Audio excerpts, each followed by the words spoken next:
everybody, this is Erin Anding, your school librarian, and this tutorial is about how to take a screenshot, okay?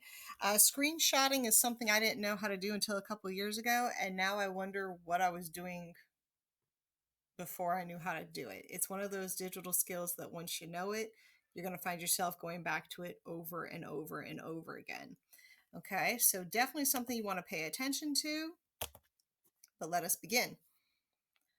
How to Take a Screenshot by Erin Anding. Our objectives.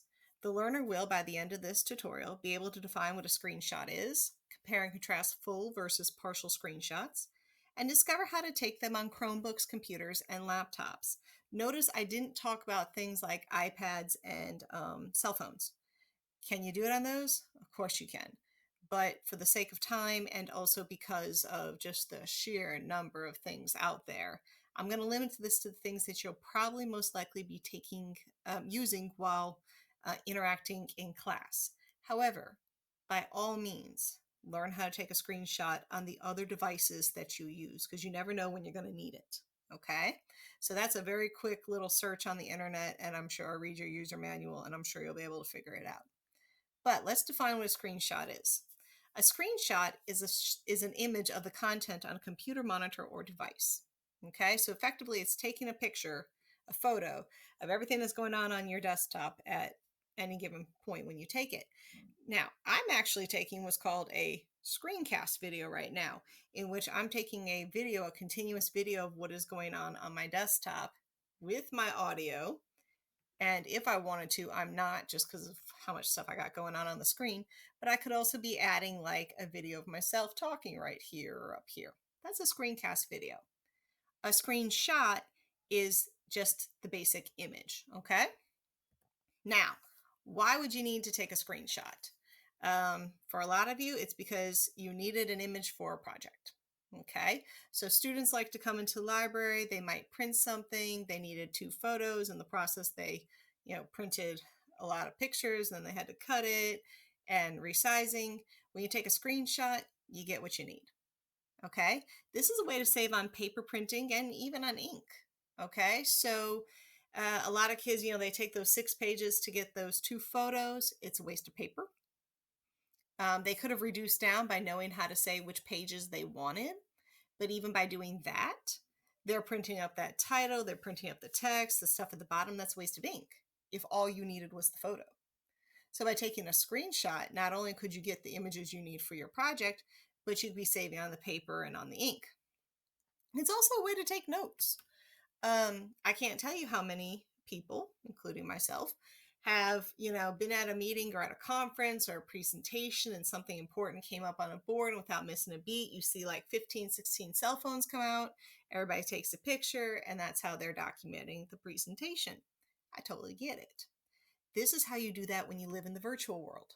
Okay, so if you're having a hard time keeping up with the notes in a presentation, or you want to make sure you got it exactly right, or there's a whole host of reasons. Knowing how to take a screenshot is one method, not the only method, might not be the best method, but it is a quick method for getting the notes that you need. Okay, so there is that. Now the reason we're really showing it to you is documentation. Okay, there are a lot of reasons out there that we might need to document something in the upcoming months as we go forward with all of this. So for example, I am going to hope, against all hope, that nobody out there is a victim of something like cyberbullying, or there's a threat. There are many types of threats that can happen out there. The reality is someone out there is going to have to do that or be a victim of that, or have to be a part of that in some way. And knowing how to take a screenshot is one way of documenting that as evidence to turn into whoever you need to turn it into.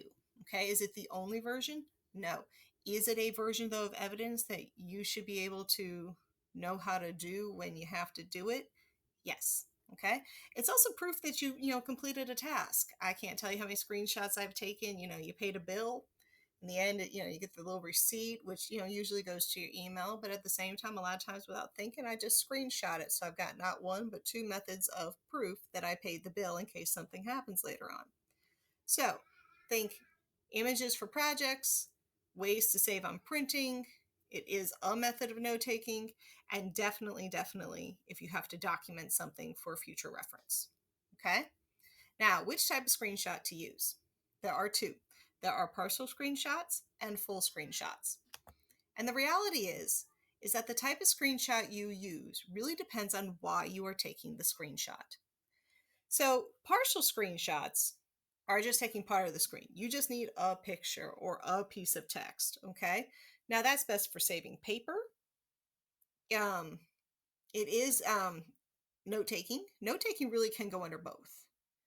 But if you're trying to declutter it and only take certain pieces, uh, partial. If you really got to move, yes, that could be a full screenshot. But if you're trying to get just the notes you need, partial. Definitely for if you need that project image, so that you're not having to print out tons of stuff, okay? Partial screenshot, only part. A full screenshot is taking a photo of the entire screen. Now, this is best when you have to document. When you need to document, whether for cyberbullying or proof you did something, or a whole host of other reasons why you need to document for future reference. Full screenshot is important because it provides the timestamp, the time info of when you were on your computer. Okay. Now, on a regular desktop, that's probably going to be at the bottom. On a Chromebook, I'm going to show you how to make sure that shows up. Okay. But full screenshot for documentation by all means with time info. Now, on a Chromebook, your Chromebook will look something like this. To take a partial screenshot is Control Shift and this little button here where it's like a rectangle with two lines next to it. This one, Control Shift, and then the little rectangle with the two lines. It will turn it into like a little crosshair. It almost looks like a little cross or a little T, and you just drag it down as far as you need. Okay, and it's going to pop up in the corner over here that you took a screenshot. If you were successful, you're actually going to see something almost always pop up down here. Now, the screenshot will go to your files, which is great. It's being saved in the files. But then you might want to insert it into something, so that you can print it out. Or maybe to add a little few more comments or something for whatever reason. And if you need to do that, you'll open up a Google Slide or a Google Doc, something like that, and you'll insert it by going up to the top. You're going to see Insert. The very first one almost always is Image, and Upload from Computer. It'll say Screenshot with a timestamp on it. You insert, it's in, okay? So you go to the top of the Google Slide or the doc, you'll go to Insert, you'll go to Image, Upload from Computer, and in it goes, okay? Now, that was the partial screenshot when you only need something on your Chromebook. If you need the full screenshot, you're just only doing 2 of the 3 keys. You take off the shift. So now it's just Control, and then this one up here, that's the rectangle with the 2 little lines. Once again, if you've done it successfully, in most situations, it's going to pop up down here that you took one. Once again, it will go to the files of your Chromebook. If you then need to insert it into like a Google Doc or a Google Slide, you'll open up the program you need. You go up to the top where it says Insert. The first one will be Image, Upload for Computer, grab it and go. Now, Windows computers, both laptops and desktops, okay? They don't usually call it a screenshot, they call it print screen, and then there's a special app called the snipping tool, okay? Now, print screen, right here, look what I say here. It's kind of hard for me to show you every version because the keyboards are laid out differently. So take what I say and roll with it, okay? There are usually several ways to take a print screen on a computer or laptop. Be on the lookout for something like this image below. Often you can immediately copy and paste the print screen and do not need to insert it. That's not always true, but often once you make it, you can go paste it where you need to paste it really fast, but I can't guarantee it. You are looking for something that will say on your keyboard something like PRT SCR for print screen. It's usually up in, got a little ahead of myself.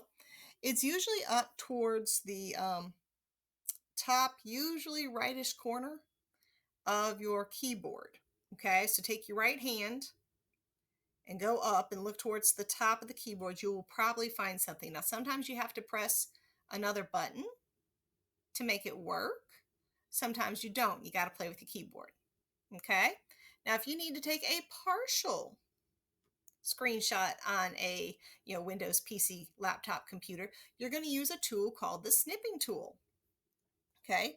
So you're going to go to the bottom of your desktop where there is a place to search, usually in the bottom corner. So down here, I'm showing an example. It's usually down in this area of your desktop. And you'll probably have to, a place where you can search your computer. It's usually like a little white box down here. And you're going to start typing in it. Notice this person is typing. Snipping tool, it comes up as like a little app.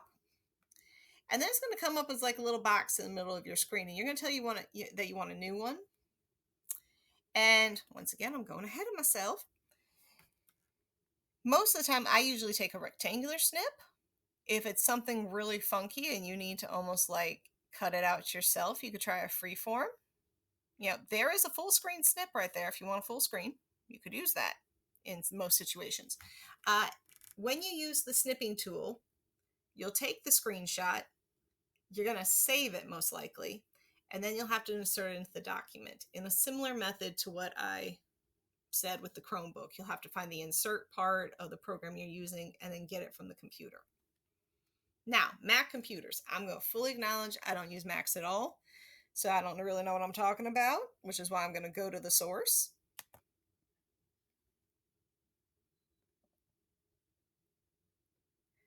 And according to this, which is Apple support, it was updated in January of 2020. The Shift Command number 3 will take a screenshot of your Mac. Shift Command 4 will capture that portion of the screen, so that partial screenshot. If you need to capture a window or a menu, it's Shift Command 4 plus a space bar. Once again, if you don't know, a simple search of the internet will probably tell you. Now it says where to find screenshots. By default, screenshots saved to your desktop with the name screenshot date at with the time.png. Okay. Once again, I'm not going over how to do cell phones and iPads and stuff, but a simple internet search will probably tell you what you need to do for the model you have. Now, what to do with a screenshot? Honestly, that's going to depend on why you took it. Obviously, if all you're doing is for note-taking or something, you're going to put in your notes and you're going to call it a day. If all I can say for sure is if in doubt, if you're using it to document something that is going on, save the screenshot and show it to a trusted adult. Okay? Some things need to be immediately reported. Some things you might be able to wait till morning. When in doubt, save the screenshot, show it to a trusted adult. Report it as needed. Okay? When in doubt, save the screenshot, show it to a trusted adult, and go from there. Okay? Now, in this screen, real quick, I'm going to show you how to do it on a Chromebook. Okay? So I went to the EBR school website, and first I'm going to do a partial shot. Okay? So remember, that's that Control, Shift, and then up at the top, that right rectangle with 2 lines. Notice how my screen slightly went dark, and now it kind of looks like it's like the crosshairs, or like a little cross. And let's say I just want to get this part right here. Notice how it popped up in the bottom. I go back to where I want to go. I go to Insert, go to Image, Upload.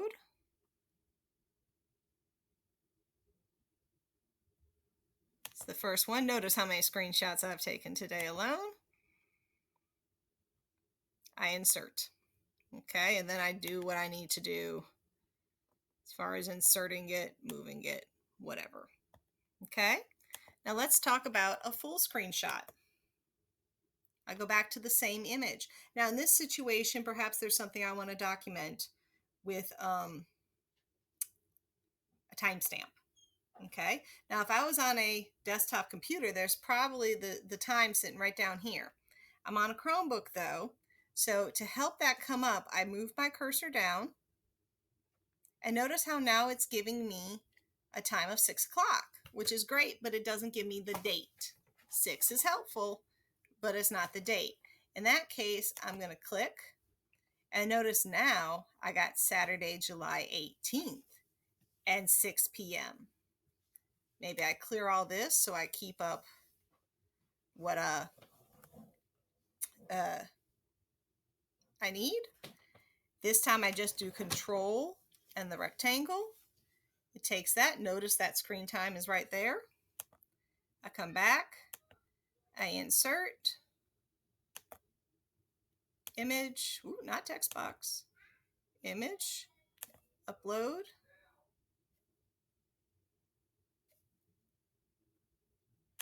screenshot. Now I've got everything including that timestamp. Okay, if you have any questions, talk to me. You can research it online, talk to an adult. Remember, when in doubt with what you take, hand it to a trusted adult. Thank you so much.